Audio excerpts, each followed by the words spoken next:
Hi, and you're now with the Forerunner Chronicles, and right now we have an awesome interview. With me right now, I have Karen Hudes.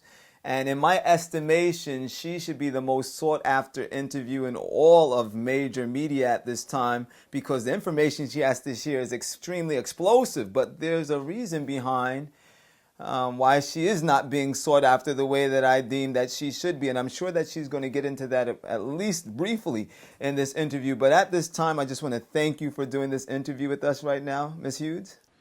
Thank you so much for having me. I'm very glad to be here with you today. And just to give you a brief overview of who we're speaking to here, this is the individual that used to be the senior counselor at the World Bank, 20 odd years in at the World Bank. But I'm not going to say any more. I want her to tell you all about her background. Go ahead, Ms. Hudes.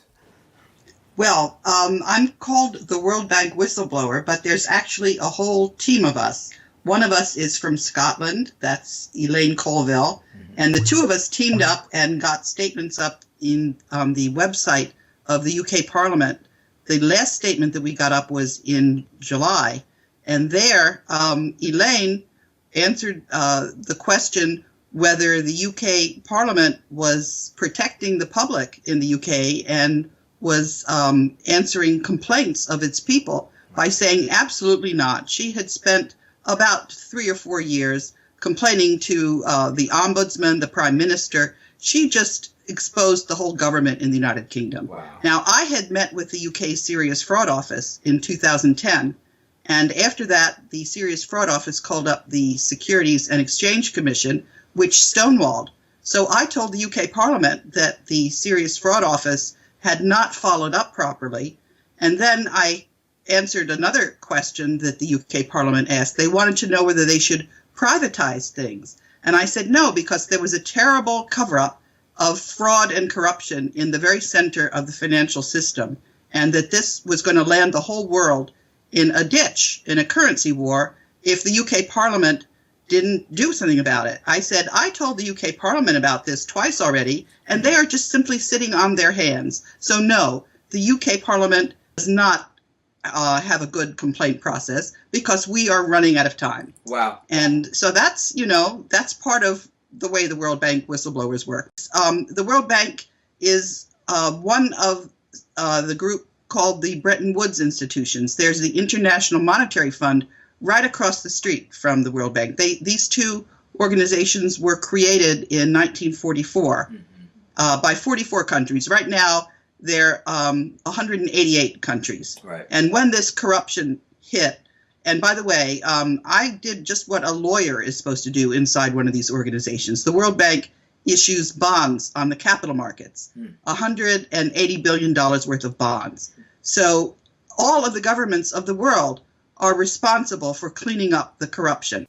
Now, if I can just stop you for 1 minute, that's the whole reason why you're not with the World Bank anymore, because you were doing your job as a lawyer and you were speaking out about the corruption that you saw taking place within that institution. Can you talk a little bit about your run-ins with the individuals over there as you were trying to do your job?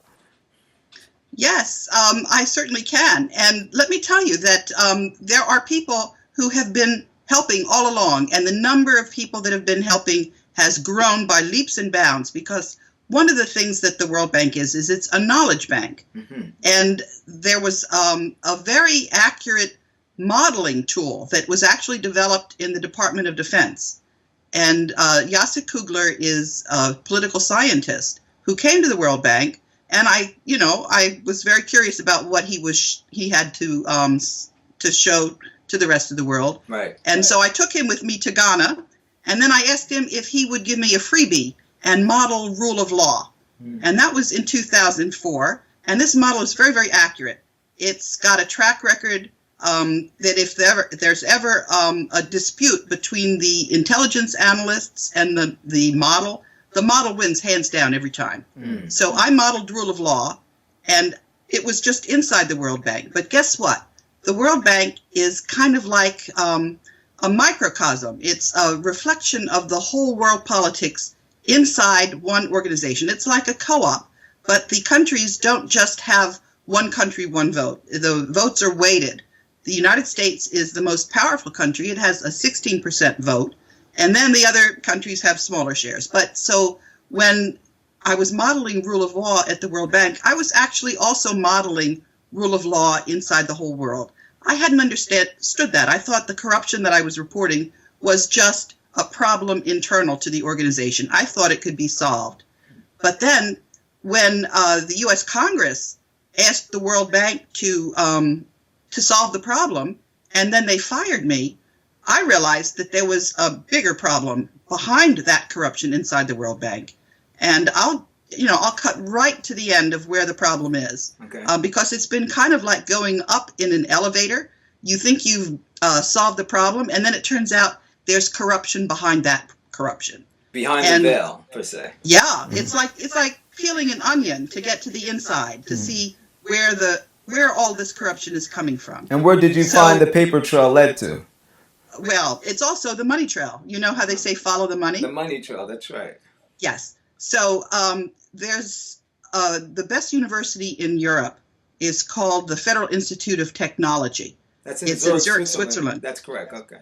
Yeah, and there are 3 mathematicians who took accurate data on who owns the world's companies. There's 43,000 of the transnational corporations who have shares traded on the capital markets. Right. And they found out that there was a secret super entity, mostly bankers. So you've got Goldman Sachs, you've got Citibank, you've got Bank of America, you've got, Deutsche Bank.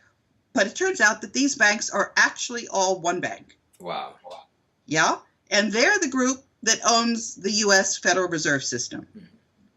And they also have seized control of 60% of the annual earnings on the capital markets and 40% of the value of these companies. But they didn't do it by investing a lot of money.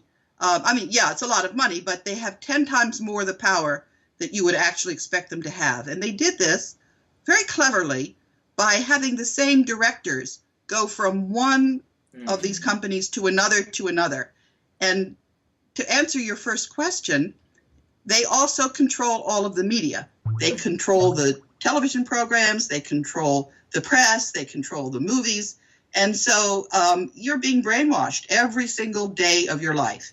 And when you're trying to find explanations for what's going on, the first thing you need to do is to disregard what's ever on the news or written on the headlines, because that's just to trick you and to keep you ignorant. I can give you another analogy, and it's a very good analogy. Think of The Wizard of Oz. It was written by, I forget his first name, Baum. Right.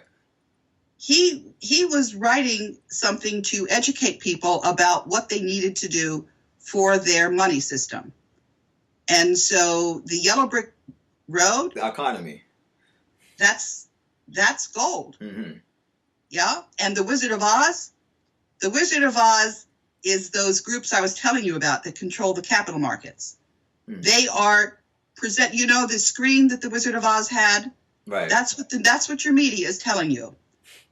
And the dog Toto that pulls the curtain aside, that's me and the rest of the World Bank whistleblowers. And the world is now looking to see what the Wizard of Oz has in store for them.